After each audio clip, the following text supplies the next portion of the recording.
زہریلی محبت، تحریر عارف خٹک۔ یہ تحریر میں دنیا کے ہر میاں بیوی کے نام کر دیتا ہوں۔ یہ تحریر میں اپنے اماں ابا کے نام کرتا ہوں۔ بچپن سے اماں ابا کی نوک جھونک سنتے سنتے کب جوانی کی دہلیز پر قدم رکھا پتہ ہی نہیں چلا۔ وقت بے وقت اماں کی شکایتیں کہ جب سے اس بندے یعنی بابا سے میری شادی ہوئی ہے نصیب پھوٹ گئے ہیں۔ تیرے باپ کے پلے بننے سے اچھا تھا کہ خود کو کھائی میں گرا دیتی یا کنویں میں چھلانگ لگا دیتی یا پھر کسی کے ساتھ بھاگ جاتی۔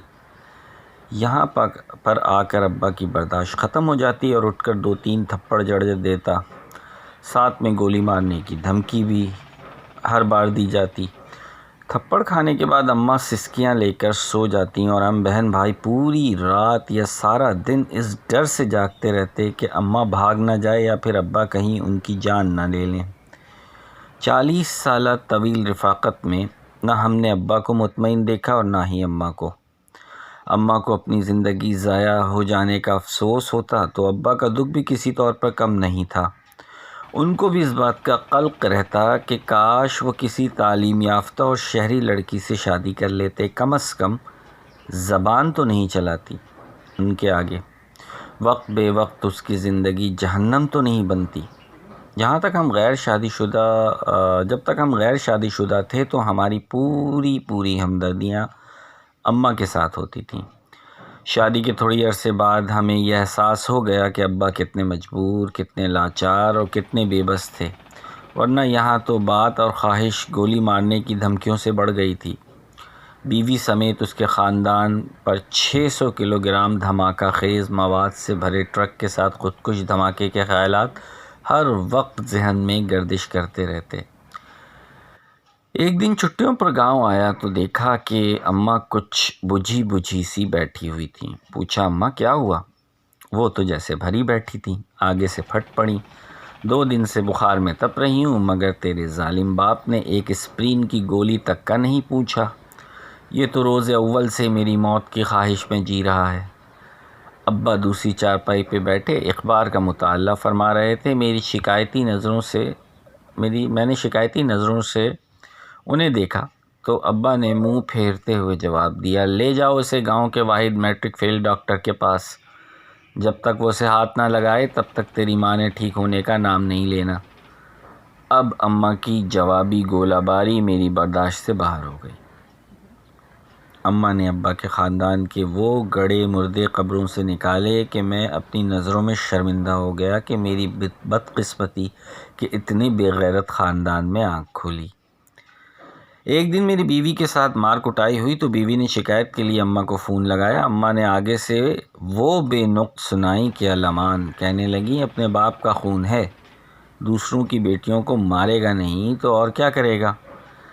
اس بے غیرت سے میں تو کوئی اور توقع کر بھی نہیں سکتی۔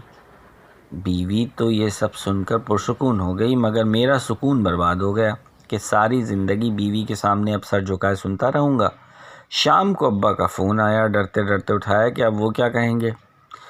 سلام کے بعد ابا گویا ہوئے، مرد کے بچے ہو، بیوی دوست نہیں بن سکتی لہٰذا دبا کے رکھو۔ اپنی ماں کا رویہ دیکھ کر میری حالت سے عبرت پکڑو، اب تک بھگت رہا ہوں۔ کاش جوانی ہوتی تو تیری ماں کو گونگا کر دیتا اور دوسری شادی کر لیتا۔ تم جوان ہو لہٰذا میری طرح افسوس کرنے سے بہتر ہے کہ دوسری لا کر بیوی کے سر پر بٹھا دو تاکہ اسے لگ پتہ جائے۔ اس لمحے مجھے اپنا اور ابا کا دکھ اور نصیب ایک جیسا محسوس ہوا۔ دونوں نے جانے کون سے گناہوں کی سزا بیویوں کی صورت میں پائی تھی۔ ہماری بیویاں کم اور 24 گھنٹے کا ٹارچر سیل زیادہ تھیں۔ گاؤں میں موجود بہن بھائیوں کی زندگی اور بھی اجیرن تھی۔ صبح شام اماں ابا کی لڑائی ہوتی تو بچے ایک طرف ماں کو ابا کا ظلم سہنے پر حوصلہ دیتے رہتے تو کچھ دیر بعد دوسرے کمرے میں باپ کی ہمت بندھا رہے ہوتے کہ غلطی ساری اماں کی ہے۔ مہینہ قبل اماں کا دانت گاؤں کے واحد میٹرک فیل ڈاکٹر کے ہاتھوں نکلوایا گیا۔ اماں کا شوگر 400 سے اوپر چلا گیا تھا لہٰذا دانت کا انفیکشن مسوڑھوں تک پھیل گیا تھا۔ گاؤں میں مشہور ہو گیا کہ اماں کو منہ کا کینسر ہو گیا ہے۔ یہ خبر مجھ پر بجلی بن کر گر گئی۔ جہاز کی سیٹ مل نہیں رہی تھی، سو راتوں رات گاڑی بھگا کر پشاور پہنچ گیا اور شہر کے مایہ ناز ڈاکٹروں کا پینل ہائر کیا۔ اگلے دن اماں کی سرجری تھی۔ اماں تکلیف سے تڑپ رہی تھیں۔ سرجری کے لیے اماں کو جب اسٹریچر پر ڈال کر اندر لے جایا جا رہا تھا تو اسپتال کے برآمدے میں لگے بینچ پر میں نے ابا کی سسکیاں سنی۔ دیکھا تو ابا رو رہے تھے۔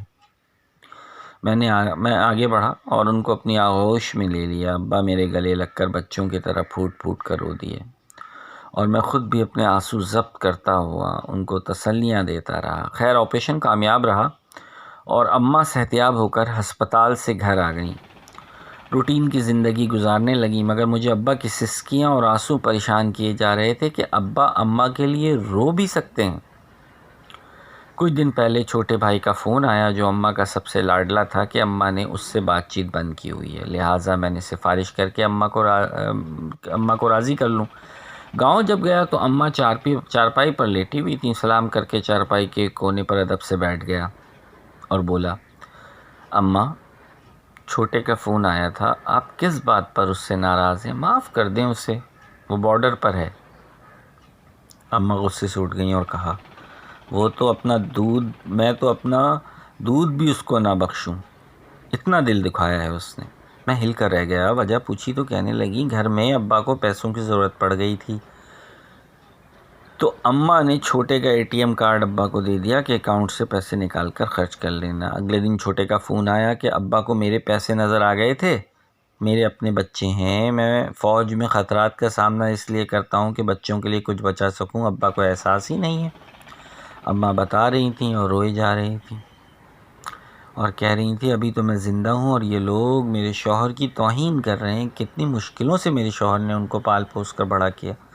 اگر میں اس کے ساتھ لڑتی جھگڑتی ہوں تو وہ ہم دونوں کا آپس کا معاملہ ہے، مگر کسی کو بھی میں یہ حق نہیں دوں گی کہ وہ میرے جیتے جی میرے سہاگ کی توہین کرے۔ میں خاموشی سے کمرے سے باہر نکل آیا اور فون نکال کر بیوی کو کال ملائی۔ آگے سے پھنکارتی ہوئی آواز میں وہ چیخی، یہ معلوم کرنے کے لیے فون کیا ہے نا کہ میں زندہ ہوں یا مر گئی ہوں؟ میں نے کہا، کیا واقعی تم میرے بغیر زندہ رہ سکتی ہو؟ دوسری طرف فون پر ایک طویل خاموشی چھا گئی۔